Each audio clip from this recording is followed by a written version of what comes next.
Hello, we have here a 2016 Jeep Grand Cherokee SRT 8.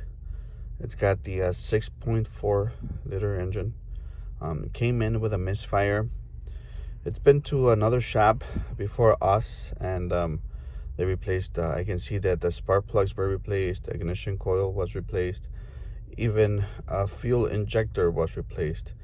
And yes, the misfire was still there. Upon just a basic check, we discovered that it's not a spark plug or a coil or a fuel injector. We did a leak down test and found out that the problem was in one of the valves, the intake valves, low compression on cylinder 2. Surprisingly, I mean, this vehicle only has 62,000 miles, and the previous shop, that's one of the reasons why they suggested the tune-up and the coil and the fuel injector. And actually it wasn't loud. These 6.4s, when they have a problem with the camshaft or the lifters, they have a ticking sound, and this one's actually pretty quiet.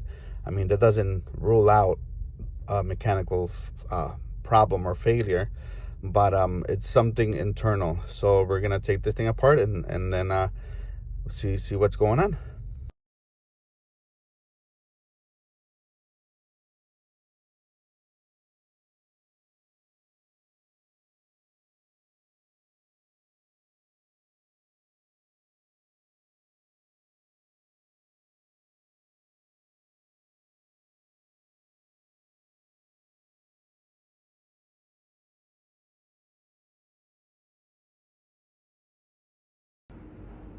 All right, guys, so the problem was found.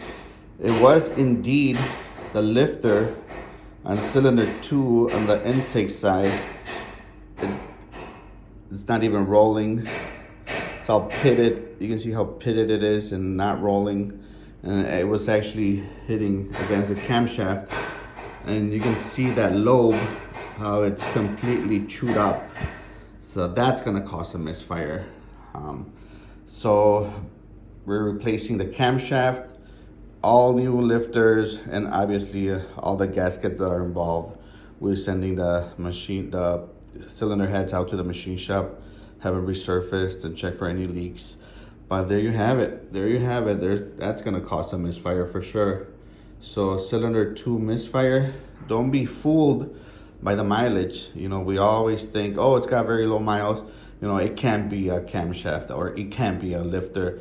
But, you know, unfortunately, these Jeeps or all the Chrysler vehicles with 6.4 and 5.7, they're very abused all the time. I see them on the road all the time, abusing the heck out of them.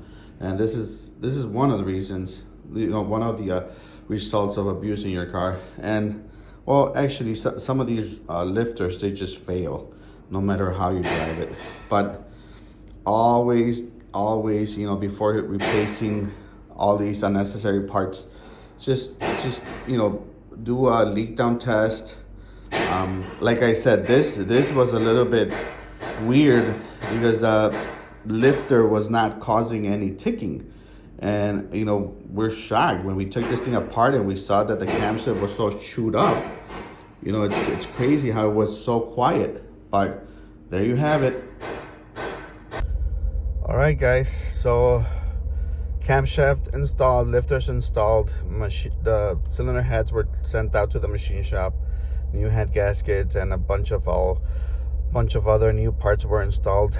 Just came back from a test drive. I've been driving it for about 55 miles now. No more misfire.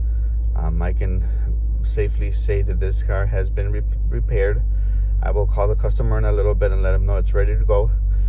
Again, don't be fooled by the mileage. A lot of times you want to think that low miles means it's only going to be a spark plug or a coil, but you know, just don't rule out any other mechanical failures, because it can't happen. Like I said, only 62,000 miles, but it already, you know, had a chewed up camshaft and a bad lifter. Again, just always do your testing.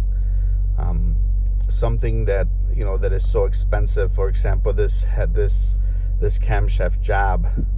You don't want to just guess. So thank you for watching, and I hope this video helps. So the end result to this fix was a new camshaft and new lifters. Thank you so much. Thank you for watching.